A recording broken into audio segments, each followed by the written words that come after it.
Allez, bonjour à tous. Alors, nouvelle vidéo. Et pour commencer, voilà, on a vu donc les contrôles dynamiques simples, les menus, liste, combo box et galerie, avec l'attribut XML et non pas dans le VBA, XML, donc invalidate content on drop. Je vous ai montré ensuite, on est passé dans le dynamique, je vous ai montré ensuite comment je transformais un bouton en toggle button visuel. Ça reste un toggle button à proprement parler, mais visuellement, ça peut faire office de toggle button puisqu'il change de face, il change d'icône. Je voudrais vous montrer, revenir un petit peu sur les deux.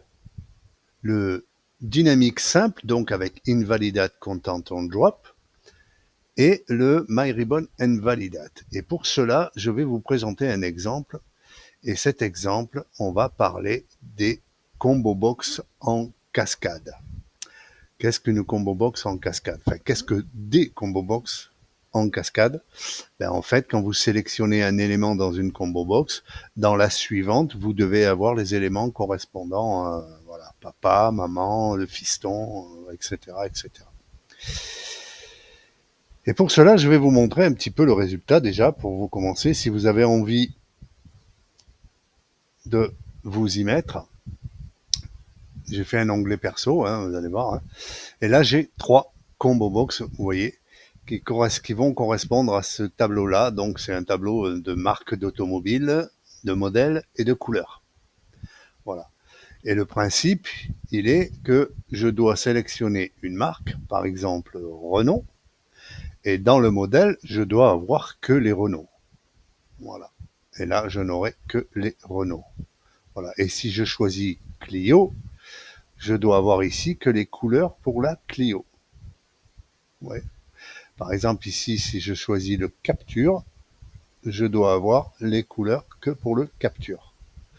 Voilà. Autrement dit, les combo box, la combo box 1, c'est la maîtresse, et la combo box 2 est dépendante de ce qui y a été choisi dans la combo box 1, et la combo box 3, donc les couleurs, est dépendante de la combo box 2 qui est modèle. Voilà. Mais comment faire ça donc dans le Custom UI? Alors déjà, vous le voyez que c'est possible. Hein. Donc, ben, je vais vous montrer comment on fait. Pas enregistré. Pour cela, je vais ouvrir un nouveau projet et je vais l'appeler démo combo cascade.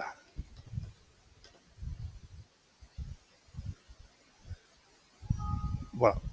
Alors, toujours pareil, on démarre un nouveau projet, j'ai mon premier onglet perso, si vous faites du backstage, vous pouvez le supprimer, etc., etc. C'est toujours pareil, ça change pas, j'ai expliqué plusieurs fois dans les vidéos précédentes. Donc là, j'ai mon premier groupe, alors je vais l'appeler comme je veux, je vais le laisser comme ça parce que ça n'a aucun intérêt, voilà, proprement parler, mais vous savez que vous cliquez dessus et puis vous changez le texte qui va s'afficher en bas ici, comme ça. Et donc là, je vais mettre 3 combo box dynamiques. Et pour cela, je vais aller, alors je pourrais très bien mettre 3 combo box ici et m'amuser avec les callbacks. Mais du coup, moi, je vous ai mis un bouton ici, les combo box dynamiques. Et là, je vais en rajouter 1, 2, 3. Alors, quand je vais cliquer dessus, vous voyez déjà à droite que certains comment dire, certains attributs, donc callback dynamique, ont déjà été attribués. Voilà. Ce n'est pas fini, ce n'est pas formalisé, ce n'est pas finalisé. Que les choses soient bien claires. Donc, la première, on va l'appeler marque.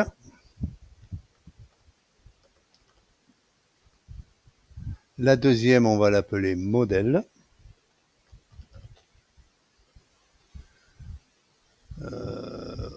Modèle, pardon. La troisième, on va l'appeler couleur.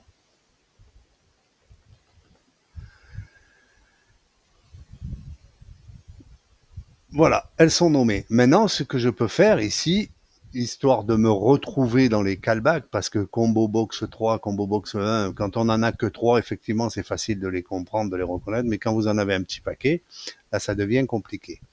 Et vous le savez que un clic est égal à ID plus callback, deuxième clic, label plus callback, troisième clic, rien du tout. Voilà. Alors du coup, là maintenant, je vais les remettre conformément à ce que je viens de vous dire. Voilà. Je vais faire pareil pour modèle.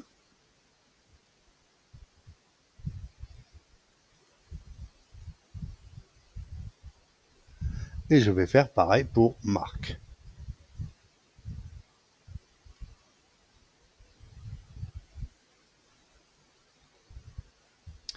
Alors, je ne sais pas si vous avez vu, mais je travaille aujourd'hui sur Office 365. Donc, je démarre là-dessus, hein, je vous le dis. Hein. Moi, j'étais jusqu'à 2013, jusqu'il y a quelques heures, en fait. Donc, et vous voyez que le Creator Ribbonix, il fonctionne très bien. Voilà. Donc, maintenant que j'ai mes attributs pour remplir mes list box, mes combo box, pardon, il va falloir déjà mettre l'événement on change. Et là, on fait pareil. On clique une fois, on a le ID et le callback. On clique deux fois, on a le label et le callback. Comme ça, on le reconnaîtra bien dans les callbacks. Voilà, toujours pareil. Une fois, deux fois. Voilà. Maintenant, il s'avère que quand on va changer, par exemple, la marque, forcément, si on avait déjà une sélection des trois, elles vont pas correspondre. Donc, celles-là, il faut les vider. À chaque fois qu'on sélectionne un item dans une combo box, hein, c'est le principe de la cascade, hein, celle-là doit être non écrite, enfin vidée, et avec une liste correspondant à la première. Et pour la troisième, c'est pareil, correspondant à la deuxième. Donc, ce qu'on va faire, on va utiliser le getText. Voilà. Voilà. Et donc, on peut même utiliser pour le premier aussi, getText. Voilà. Voilà. On a trois combo box qui vont utiliser le callback onChange, le callback getText, le callback getItemCount, le callback getItemLabel et le callback getItemID. Pour les trois, on met le XML, dans le XML, pardon, le invalidate content on drop. Je vous l'ai dit, on va mixer les deux. Donc, pour mixer les deux, eh ben, on va mettre le custom UI onload, puisqu'on va en avoir besoin. Et le safe ribbon, bien entendu, c'est toujours pareil, il est facultatif, mais moi je vous le conseille, hein, pour justement mettre à jour les combo box sans avoir besoin de cliquer dessus, puisque la mettre à jour, ça serait par exemple pour remettre un texte de base, par exemple. Voilà. Donc, ces événements-là, le getText va fonctionner avec le ribbon invalidate. Par contre, tout le reste fonctionnera avec invalidate content on drop. Voilà. Pour le coup, eh ben là, écoutez, le projet, là, il est fini. Je peux l'enregistrer.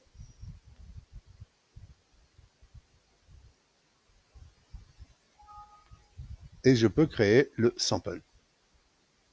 Avant de l'intégrer où que ce soit, toujours pareil, je l'ai expliqué, on va créer le sample. Voilà. Création du classeur sample effectuée. Alors, maintenant qu'il est créé, on peut aller dans le dossier mes projets et donc démo combo cascade. Et là, j'ai donc mon sample qui a été créé. Je vais l'ouvrir. Et là, vous voyez, j'ai mon onglet perso et j'ai mes trois combo box. Alors, J'ai oublié le size string, j'aurais dû vous le montrer parce que c'est un peu important. Bon, activer le contenu. Du coup, à la création, je vous mets un exemple dedans, item 1, item 2, vite fait comme ça, hein, toujours pareil. Hein, voilà. On va aller dans l'onglet développeur et on va essayer de voir un petit peu ce qu'il y a. Qu'est-ce qu'il y a dans l'onglet développeur? Il y a d'abord forcément la Get Save Ribbon, je vous l'ai dit, je vous le conseille. Il n'est pas obligatoire, je le répète. Seulement, quand vous débuguez, que ce soit dans ce module ou dans un autre de ce fichier, vous allez forcément réinitialiser les variables globales, en l'occurrence la variable myRibbon. Et pour invalider, faire un invalidate du ribbon ou d'un contrôle, forcément on a besoin de cet objet. Donc cette fonction, elle sert à récupérer le ruban, l'objet ruban. Ensuite, on a le onload, bon, forcément qui va m'enregistrer l'adresse de myRibbon. Et ensuite, on a donc les callbacks. Et vous voyez, là, je vous ai mis juste des items. Hein, voilà. Par exemple, la combo box marque, je mets 5 items et après, je mets le marque item, get item label. Eh ben, je mets item et index plus 1. Hein, enfin, bref, c'est assez simple. Je mets ça à la construction, mais ça n'est pas le but. Hein, que ces choses soient bien claires. Ça n'est pas le but. Nous, le but, c'est qu'on veut faire une cascade de combo box. Voilà. Donc, on a tous nos éléments. Voilà. Tel que le créateur nous l'a sorti avec les callbacks tout préparés. Voilà. Il ne nous reste plus qu'à coder à l'intérieur des callbacks, justement, là, là où les fonctions qui vont nous permettre de faire des listes filtrées par rapport à la plage. Je vais fermer ce fichier puisque le sample, je n'en ai pas besoin, pas enregistré. Je vais aller donc dans mon bureau et là on va retrouver donc celui que j'ai préparé. Voilà. On a donc une liste dans un tableau structuré, marque, modèle et couleur. Et vous voyez que selon les colonnes, il y a des doublons. Voilà. Ce ne sont pas des doublons de ligne, mais ce sont des doublons en cellules. En termes de colonnes, il y a des doublons. Et nous, on ne veut pas des doublons. Voilà, puisqu'on veut une combo box pour la marque, une combo box pour les modèles et une combo box pour les couleurs. Alors, revenons un petit peu à développeur. Allons un petit peu dans le VBA. Et là, vous voyez, vous retrouvez la fonction et vous retrouvez les callbacks. Alors, pour commencer, je vais commencer en dessous la public myRibbon iRibbon 8. Je vais rajouter 6 variables. Public list 1, public list 2, public list 3, public val 1, public val 2, public val 3. Et on va voir à quoi elles vont servir. Ensuite, je vais rajouter une fonction ici. Là, je vais un petit peu la séparer. Fonction liste unique avec argument RNG, donc c'est une range, hein, une plage de cellules, type de liste et optional, un dernier argument en optional. Vous allez comprendre pourquoi. Alors, vous avez vu que dans le XML, on a mis le remplissage des listes par le invalidate content on drop. C'est la même chose que les combo box dans les user forms, par exemple, où on va utiliser le drop button click. Voilà. Le invalidate content on drop, c'est quand on drop, justement, quand on développe la combo box. Et donc, à partir de ce moment-là, elle va se mettre à jour. Ensuite, donc, à partir du moment où le invalidate content on drop va se déclencher, il va commencer par appeler le get item count de la combo box cliquée. Donc là, en l'occurrence, on va commencer par la marque, la combo box marque, hein, et on va lui dire que liste 1 égale liste unique, range tableau 1 marque, et le type de liste, c'est 1. Remarquez qu'ici, je n'utilise pas l'argument optionnel. Je n'en ai pas besoin. Voilà. Pour la simple et bonne raison que la seule chose que l'on veut, c'est la colonne 1 qui se trouve ici. Voilà, Renault, Peugeot, Citroën, etc. Alors, une fois qu'elle a été appelée, eh ben, dans le getItemCount, on peut considérer que le count des items sera le bound de la liste. Et forcément, le marque getItemLabel, donc le callback getItemLabel va être appelé autant de fois que d'items, hein, forcément. Et là, on va lui mettre liste 1 index. Voilà, puisque la liste 1, elle a été créée dans le getItemCount, puisque c'est le getItemCount qui est appelé en premier. Et ensuite, le getItemID, ben pareil, on va faire pareil, sauf que là, on va mettre M et index. Voilà, c'est un ID. Voilà, on est sûr comme ça qu'il n'y ait pas de ID qui se croisent. Voilà. Et on va regarder le onChange. Le onChange de la combo box 1, donc de la marque, dans cet événement-là, on va demander de mettre à jour la liste 2, c'est-à-dire la variable. Pas encore à ce niveau-là, pas encore la combo box 2. Je veux juste l'arrêt qui va correspondre au modèle correspondant à la marque. Et là, je vais réutiliser la même fonction, liste unique. Vous avez vu que j'ai mis ça dans un texte case. Et là, cette fois-ci, je vais envoyer le type 2. C'est pour la combo box 2. Je me suis assez simplifié les choses. Et là, par contre, on va utiliser le texte. Ensuite, ben on met à jour la variable, hein, parce qu'on peut l'utiliser après ailleurs. Hein. Vous allez comprendre pourquoi. Et ensuite, on va utiliser donc ma fonction de sauvegarde qui, encore une fois, je vous le répète, n'est pas obligatoire, mais bon, au cas où, quand on débug, ben forcément, la variable est réinitialisée, donc ça marche plus. Donc là, on est sûr que ça marche.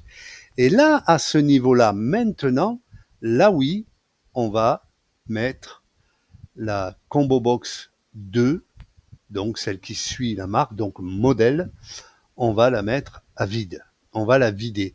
Et on va la vider comment? Par la fonction nValidateControl de myRibbon. Et là, on n'est plus dans le nValidateContent-onDrop. On est dans le nValidate du ruban.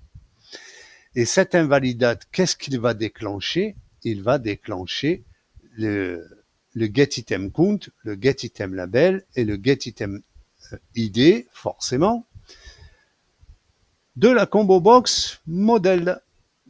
Voilà. Et donc, forcément le getText, donc il va me la mettre vide, il va me mettre sélectionner une... On va le voir, attends, il est où? Voilà. Il va me mettre sélectionner le modèle, et il va me remplir la liste prêt à être sélectionné, prêt à être droppé. À ce moment-là, la combo box marque, elle a sa liste et elle a un item sélectionné. Donc, il ne me reste plus qu'à dropper la combo box 2, donc l'ouvrir, la développer. La liste sera présente et la liste correspondra aux valeurs correspondant à la marque. Voilà, donc le modèle qui va correspondre à la marque. Et ainsi de suite. Ensuite, vous avez vu qu'ici, dans modèle change, eh ben, on a fait la même chose que dans marque onChange. Mais cette fois-ci, on va mettre à jour la variable arrêt liste 3 qui va me servir à remplir la combo box 2. Et je fais la même chose je protège le bon déroulement en faisant attention que MyRibbon n'est pas réinitialisé, auquel cas je le récupère, et ensuite je fais un MyRibbon Invalidate Control Combo Box 3. Voilà, Combo Box 3, c'est le ID. On invalidate les contrôles par le ID, pas par le label, par ce que vous voulez. On ne le fait que par le ID. Et ensuite, je mets val2 texte. Enfin, j'instruis la variable val2 qui est égale à ce qui a été sélectionné dans la combo box modèle. Une fois que j'ai fait ça, donc ma liste est prête. Il me reste plus qu'à ici. Quand je vais dropper la combo box 3, donc quand je vais cliquer sur la petite flèche, eh ben ça va déclencher quoi? Je vous le donne dans le mille. On répète l'opération. On va faire la même chose que la combo box 1 et la combo box 2. On va déclencher le get item count, get item label, get item id et le get text, dans lequel je vous mets sélectionner une couleur, par exemple pour la combo box couleur, sélectionner le modèle, par exemple pour la combo box modèle, et voilà, vous avez 3 combo box qui se suivent en cascade. Je vais vous montrer le résultat. Je vous l'ai montré au départ, mais je vous le remontre. Voilà. Hop, je choisis mon onglet perso. Et là, vous voyez, j'ai sélectionné une marque, sélectionné le modèle, sélectionné une couleur. Je vais sélectionner une marque. Tiens, Toyota. Et quand je vais cliquer sur la 2, je ne vais avoir que les Toyota. Si je sélectionne par exemple Renault, je vais avoir que les Renault. Voilà ce que c'est des combo box en cascade. Et là, par exemple, je choisis Clio. Si je sélectionne une couleur, j'ai toutes les couleurs correspondant au Clio. Voilà. Et vous remarquez qu'il n'y aura pas de doublon. Voilà. Aussi bien dans la combo box marque, pour la simple et bonne raison. Je reviens un petit peu dans le VBA, dans le module des callbacks. Pour la simple et bonne raison, c'est que dans la fonction liste unique, j'utilise tout simplement, mais alors le plus simplement du monde, un dictionnaire. Tout simplement. Et en fonction du type liste, donc dans le select case, je vais remplir avec la colonne 1 ou la colonne 2 ou la colonne 3, en fonction de ce qu'il y a dans la colonne 2 correspondant au texte sélectionné de la combo box 2. Et pour la combo box 2, ça sera pareil, en fonction de ce qui est sélectionné dans la combo box 1 et ce qui est valide. Voilà, tout simplement. Je ne peux pas être plus simple que ça. Vous allez me dire, mais pourquoi faire les deux? Pourquoi faire les deux modes? Tout simplement parce que je me demande bien comment j'aurais pu mettre à jour la combo box 2 et la combo box 3 quand je sélectionne dans la combo box 1 avec le invalidate content on drop. Voilà. Ça n'était pas possible. Donc il me fallait un autre événement. Et pour cela, je l'ai utilisé dans le onChange. Voilà, dans le onChange. Mais par contre, étant donné que je suis dans le onChange d'un combo box et que je veux mettre à jour une deuxième combo box, je suis obligé d'utiliser, je vous le donne dans le mille, le MyRibbon Invalidate, donc l'invalidation du ruban, tout simplement. Et voilà, somme toute, les codes ne sont pas très compliqués, hein. Il y a beaucoup de répétitions, hein, et le résultat, il est là et il est propre. Voilà. Et vous remarquerez que, comme je le disais, il y a beaucoup de répétitions. Ça veut dire qu'au final, si vous avez un modèle comme celui-là, vous pouvez toujours le réouvrir, le modifier et vous en servir pour autre chose. Vous pouvez rajouter des colonnes, hein, et ben la cascade continuera. Hein. Là, il y a 3 colonnes, j'ai mis 3 combo box. Si vous en avez mis 6, vous mettez 6 combo box et dans la fonction liste unique, vous rajoutez 3 cases. et vous faites en fonction des cases, tout simplement. Voilà, c'est pas compliqué et du coup, ben, ça peut vous permettre de réutiliser le même modèle, donc le même principe, le même acabit pour créer vos cascades de combo box. Voilà, c'était la démonstration des combo box en cascade, dynamique simple, mixte, dynamique MyRibbon. Voilà, dynamique du ruban. C'est un mélange des deux qui permet justement de, là, si vous voyez, regardez, je sélectionne autre chose et là, il me remet sélectionner le modèle. Voilà. Et si je regarde, ma liste est à jour. Et là, si je choisis Clio et que je change de marque, Volkswagen, il me remet sélectionner le modèle. Par contre, quand je vais cliquer, je vais avoir que en fonction de la marque. Voilà, ça ne change rien. Et vous voyez, en fait c'est un mix des deux. J'ai trouvé important de vous faire cette petite démonstration puisque ça correspond à une demande récente sur Excel Download. Et donc j'ai trouvé intéressant de vous faire cette petite vidéo pour vous montrer comment ça fonctionne. Voilà, parce que ça fait partie aussi de la collection dynamique du Creator Ribbonix. Et puis, je pense que c'est bien de le faire, comme ça, vous savez comment on fait. Salut les loulous, à la prochaine dans une autre vidéo. Bye.